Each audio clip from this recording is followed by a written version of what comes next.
Hey guys, welcome to Angel's Corner Season 2, the show where I mind your business and where no plantain topic is discussed.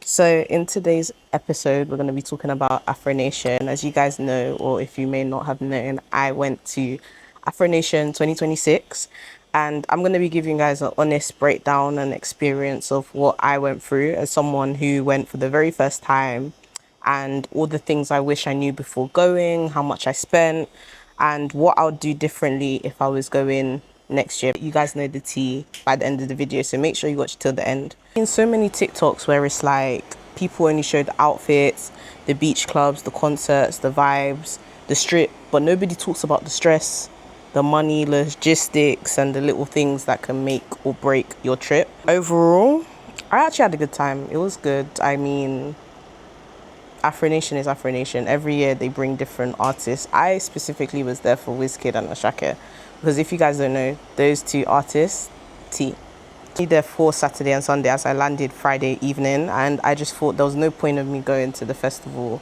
when there would have been like 1-2 hours. What am I doing? Even though I paid like so much for it, I still managed to experience enough drama and everything to last the whole week, because guys, from the airport, I even got a vlog coming out, so make sure you guys watch the vlog as well.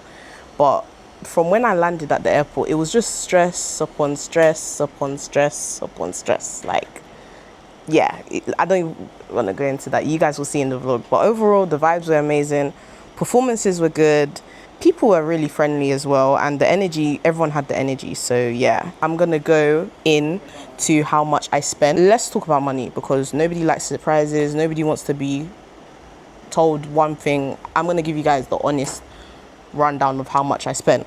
So flights and hotel came to like roughly 1.2k. I know I had FOMO, that's why it costed that much. But AfroNation have already released their tickets for next year, so I would suggest that you guys get it as soon as, because you guys don't want to miss out. I had FOMO, that's why I panic buyed. I panic buyed and ended up spending 1.2k for flights and hotel to simple Portugal. No, we ain't doing that. Because I clearly enjoy making life difficult for myself, I bought a golden ticket, like last minute, literally like I think less than a month before AfroNation. And that was like £800. I know, silly. But overall, I would actually suggest that you guys get golden, because the views, you guys will see what I was seeing is not what everyone else was seeing. Golden got the front row views like of all the artists. So yeah, I would suggest for next year, please, I'm begging you guys, buy your ticket early. Your bank account will thank you. That's all I gotta say, because me, I was just paying and looking away. I didn't even want to look at my bank account, because guys, the costs, a rundown of how much I spent roughly. Now guys, let's go into the biggest regret I had. My hotel. I'm begging you, do not book Algarve Raised Resort. If you see that on Love Holidays, don't think because the price, even though the price that I paid was not the price that you guys will probably pay if you're booking early, don't let that deceive you guys. The hotel was rubbish. From day one, I got there, checked in, everything, there was no AC. So how did they expect me to survive? The heat alone was doing me in, and they just decided not to have no AC. No AC.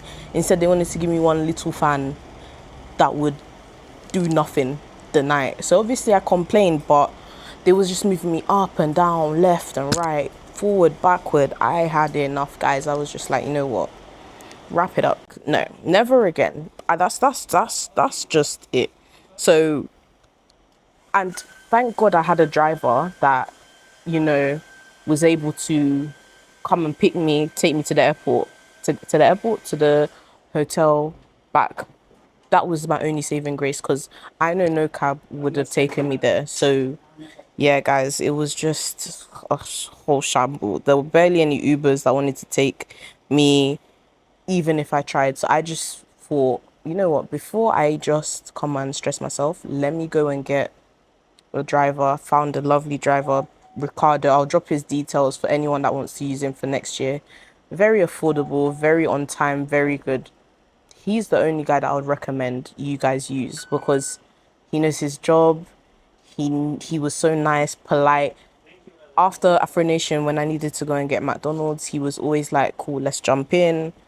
I would literally share my location and he would be there. Like, he would be there waiting for me. Even if I wanted to walk and gallivant the streets of Portugal with my friends, I was able to do that without thinking, he was happy. He was like, have your fun, you're on holiday. So, yeah, guys. Yeah. Then, yeah, onto the driver. I paid around, like, I would say £300 for the 2 days. But you guys might be thinking, whoa, whoa, whoa, that's a lot. Conversion rate. It can't look good and then be there up and down. And I've heard too many stories about kidnapping. So I wasn't even trying to have all that happen to me on top of the stress that I had with my hotel. So yeah, guys, it actually ended up working out. I mean, I had no problems, no issues. My driver was the best, gave me all the best recommendations because he does AfroNation every year. So he knew like the ins and outs. He knew like when people would get to the festival, when they would leave, where to meet him. Like he was just tea. So yeah, big up Ricardo. Onto the actual festival, like let's just talk about it. The music, the atmosphere, the performances. I actually genuinely had a good time. Like everyone came prepared this year. I don't know what was in that air, that Portuguese air. Everyone was looking good. Everyone had the vibes. Everyone was dancing. No one was moving stish. I mean, there was times in the festival where people were just standing, but I think it was because of the weather. Because not gonna lie, that was me too.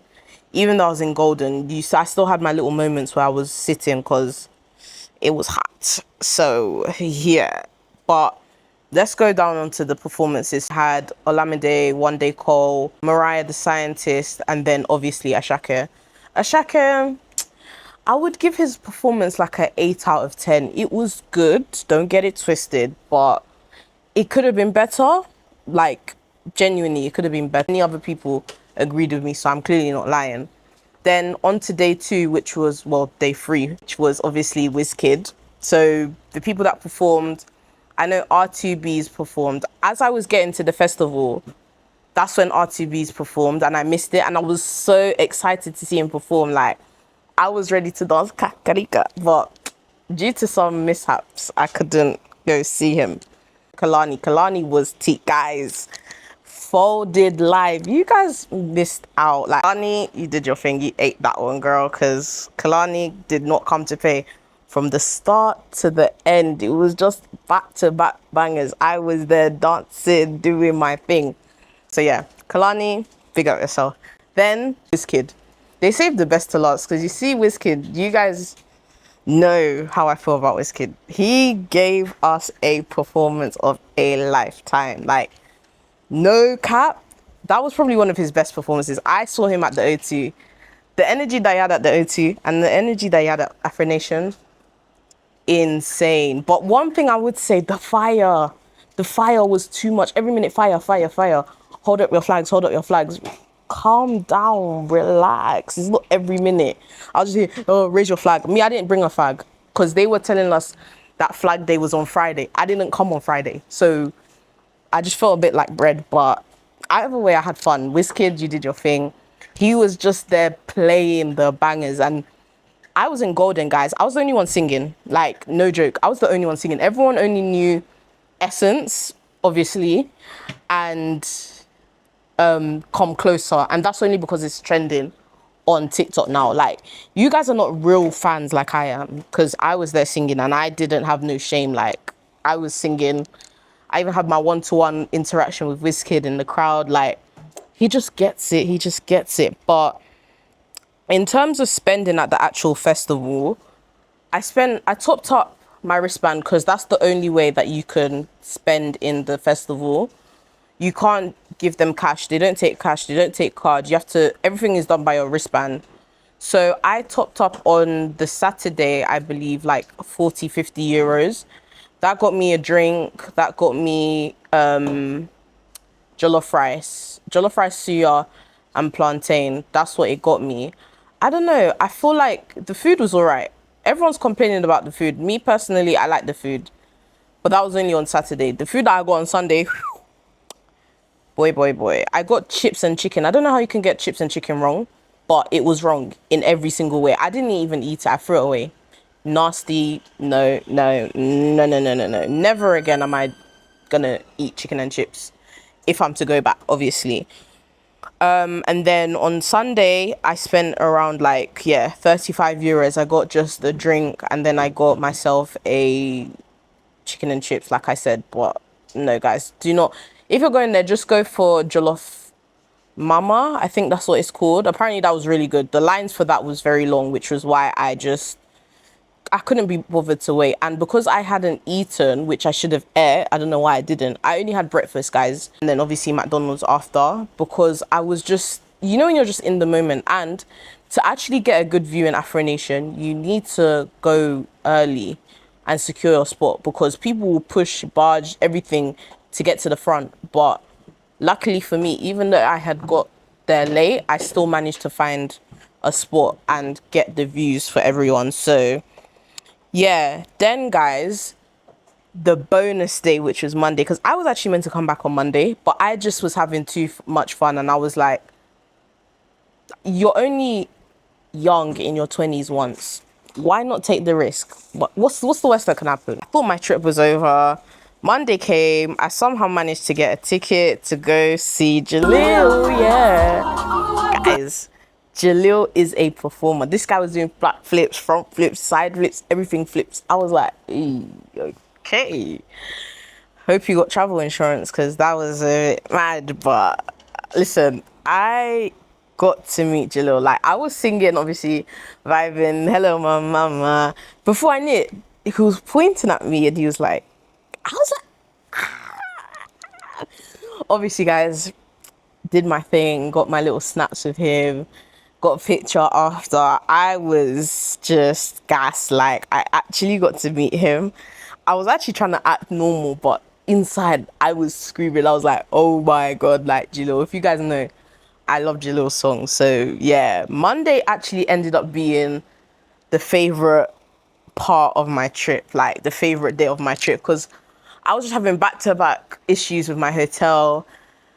Obviously, Wizkid was good, but there was just something about the Jalil day. It just felt special, because it was like, after everything, it was just like a reward. These are my tips for anyone going to AfroNation next year. You guys better get your pen, paper, iPad, whatever that you're going to use to take your notes, because these are the ones that I've written down.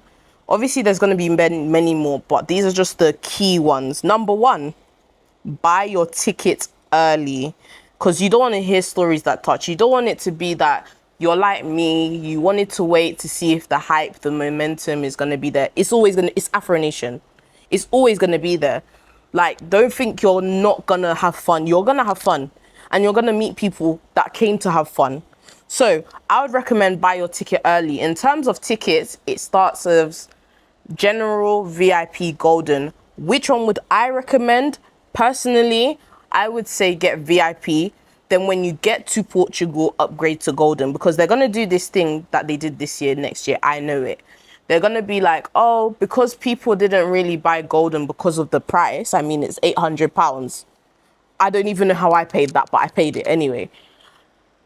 You just buy your cheeky £500 VIP. Then when you get there, it'll probably be cheaper. It would not be up to £800, I promise you, for golden. And you're sorted for the 3 days. If you're going for the artist, I would say get golden. If you're just going for the vibe, you just want to dance with people, get general, because I heard that the Amapiano stage was lit. I was there for like a couple minutes, like half an hour I was there.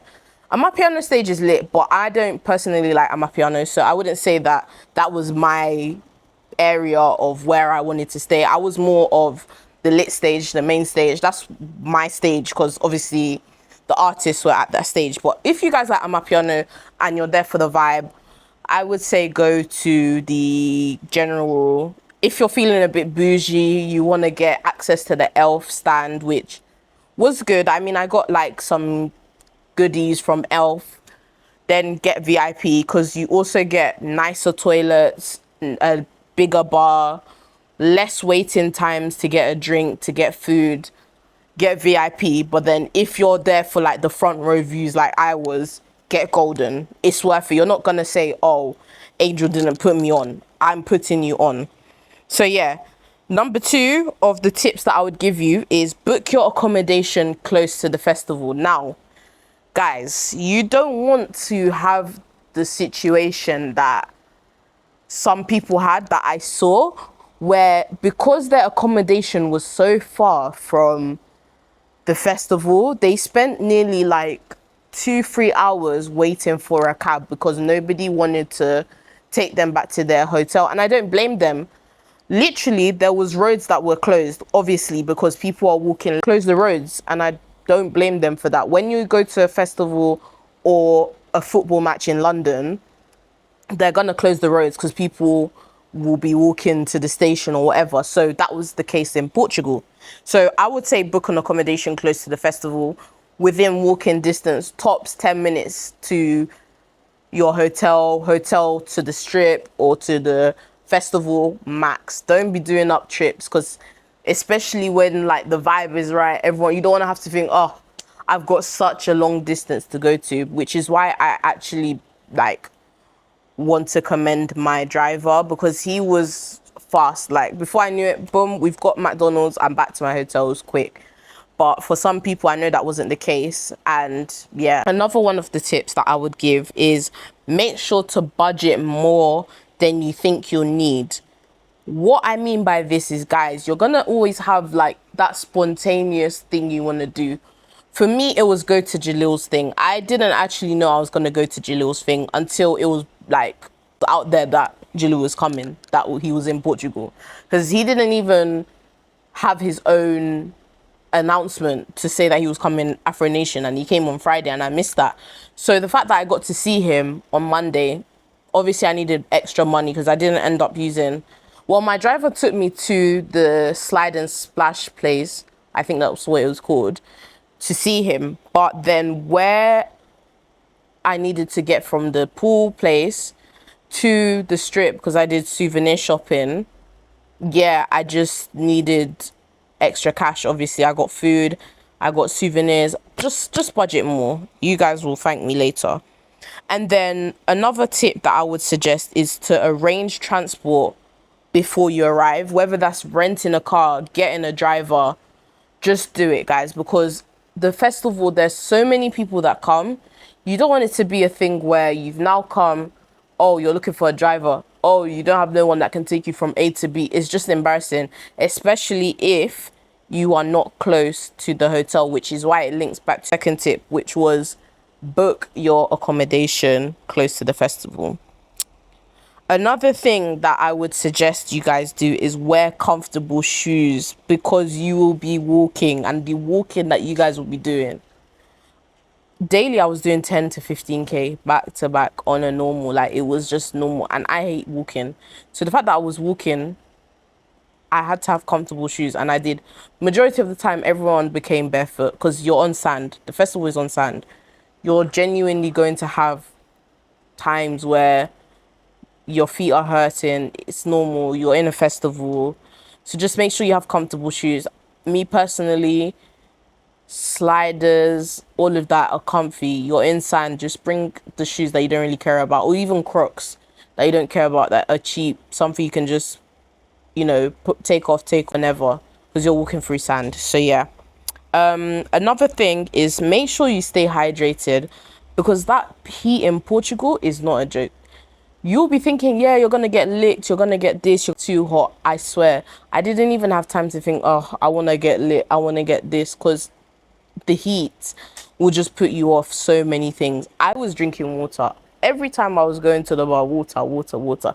And they were a bit cheeky with the water, I'm not gonna lie, because they hid the little taps and they took the lids off, so you were forced to buy water bottles, which I thought was not fair, because we already had to pay for the cups. And that was another thing, guys, you had to pay for cups. €1 is 50.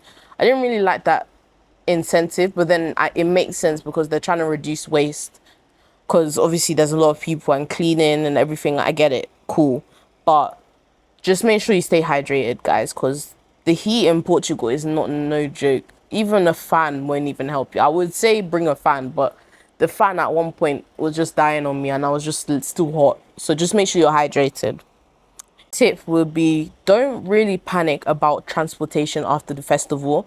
Guys, if you literally walk up on the strip and you just keep going down, you're gonna meet like a roundabout. That's where all the drivers are lined up. Like, that's where I met my driver, and that's where all the drivers were lined up. So if you really want a ride and you know you didn't book a driver, you didn't have a car that you rented, don't really stress, because there's going to be drivers. Just make sure that you ask for their license and you'll be good to go, because you don't want to get a bookie cab and you're now napped and we don't want that for you. So yeah. And then my last and final tip would be, go with good people that have a vibe, because they honestly make the experience. Me, I went solo, but the people that I met was such a vibe. Like, you're just gonna find someone. Even if you go solo, don't think, oh, I'm not gonna find no one that I'm gonna vibe with. You're there to have fun. You're obviously gonna find other people that are there to have fun, and a lot of people actually went solo. So for me, it was kind of just like, we're on the same boat. So now, guys, on to the final bit, which is what you guys came to hear. The question that everyone wants the answer to is, would I go back next year? Yeah, I would. I'm not even gonna cap. Despite the hotel drama, despite the money that was spent, which wasn't a lot, to be honest, despite everything, this transport, the walking, I would actually go back, but I would definitely take my own advice and, you know, do things differently, such as book my ticket earlier, make sure I'm close to the festival, arrive early and also leave late, because guys, there's so much to do. There's pre-parties, after parties, these parties, that parties, and I just felt like for the amount I paid, I could have got way much out of it. So yeah, guys, overall, AfroNation lived up to that hype. Like, I'm not gonna lie, I understand why people go back every year. It's just something that becomes addictive. Like, yeah. So anyways, guys, that has been my AfroNation survival guide. Hopefully I've saved you guys from mistakes that I did. If you've been to AfroNation already, let me know you guys' stories, because I know there was a lot of them. A lot of you guys were doing madness. Like, I've been seeing the TikToks and I know someone has a story time. So yeah, if you're planning to go next year, hopefully this episode has helped you a bit prepare, you know, a little better than I did, because I feel like I just woke up and said I'm going to AfroNation and boom, I was on the flight. So yeah, thank you guys for listening to another episode of Angel's Corner. Don't forget to like, comment, subscribe, share with a friend, and I will see you guys in the next episode. Bye, guys.